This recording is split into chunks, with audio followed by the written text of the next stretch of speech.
बोल श्री कृष्णचंद्र भगवान की जय। मोर मुकुट में शिवालय की जय। वृंदावन बिहारी लाल की जय। सांचे दरबार की जय।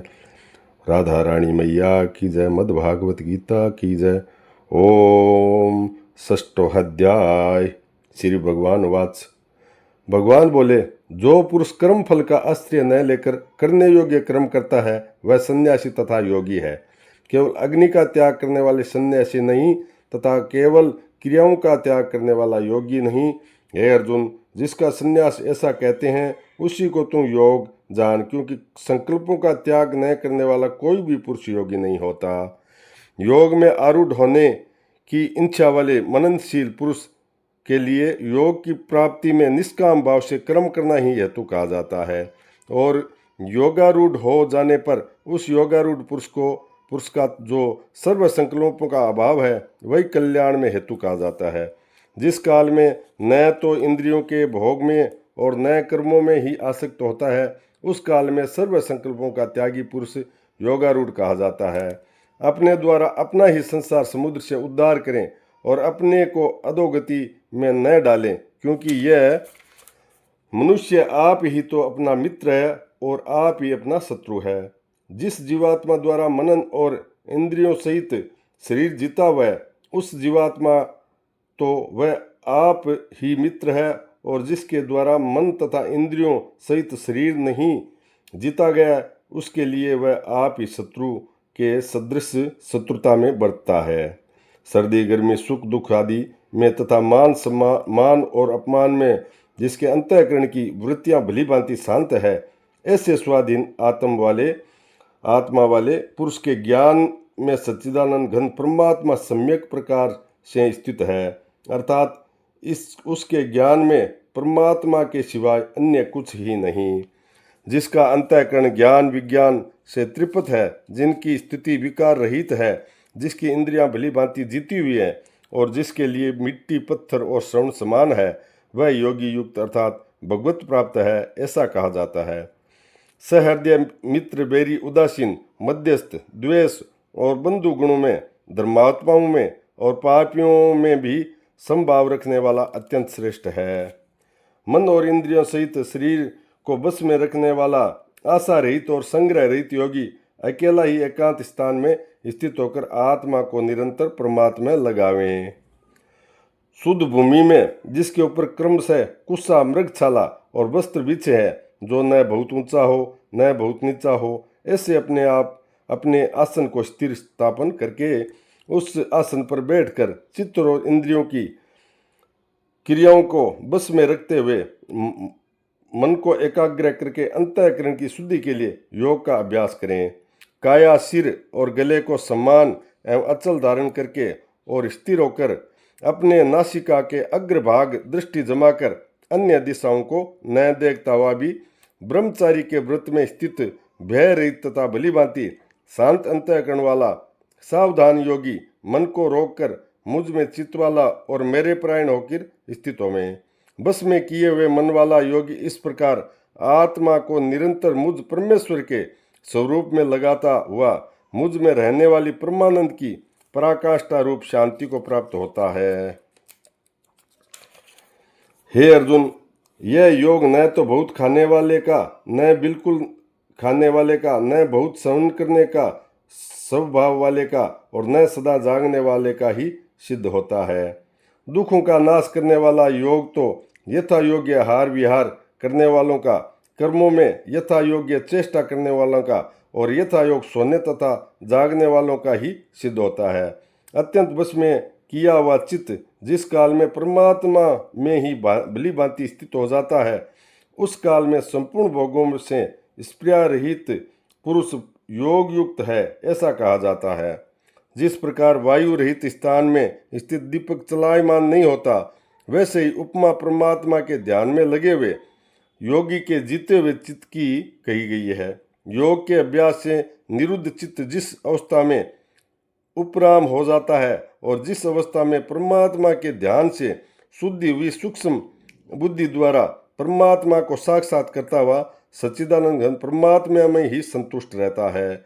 इंद्रियों से अतीत केवल शुद्ध हुई सूक्ष्म बुद्धि द्वारा ग्रहण करने योग्य जो अनंत आनंद है, जिसको जिस अवस्था में अनुभव करता है और जिस अवस्था में स्थित यह योगी परमात्मा के स्वरूप से विचलित होता ही नहीं।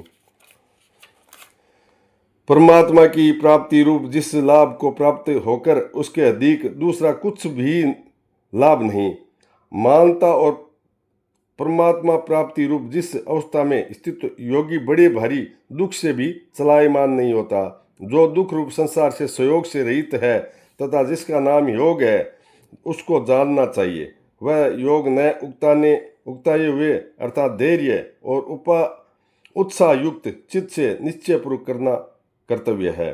संकल्प से उत्पन्न होने वाले संपूर्ण कामनाओं को निश्चय से त्याग कर और मन के द्वारा इंद्रियों के समुदाय को सभी ओर से भली भांति रोक कर क्रम से अभ्यास करता हुआ उपरीति को प्राप्त हो तथा धैर्य युक्त बुद्धि के द्वारा मन को परमात्मा में स्थित करके परमात्मा के सिवाय और कुछ भी चिंतन न करे।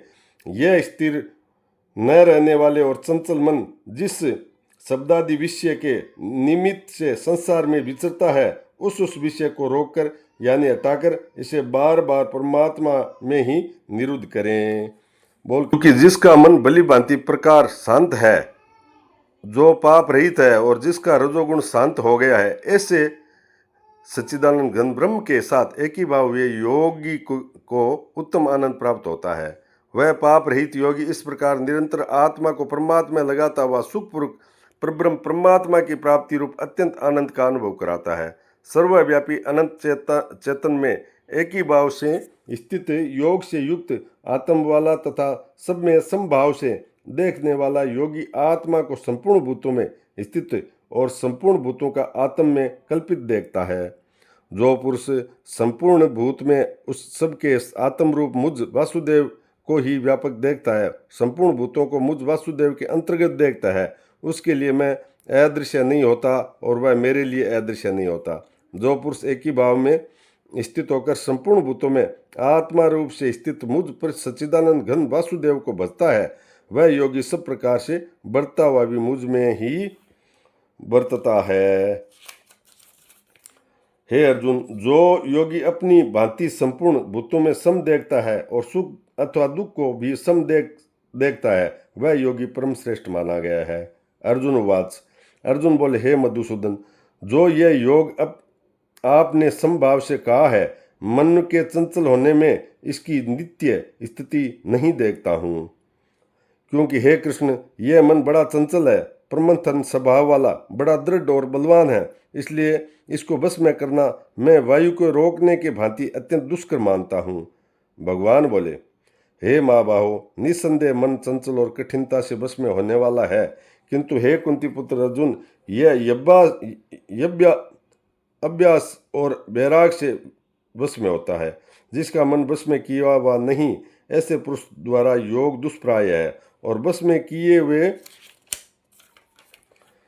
मन वाले प्रयत्नशील पुरुष द्वारा साधन से उसको प्राप्त होना सहज है। ये मेरा मत है।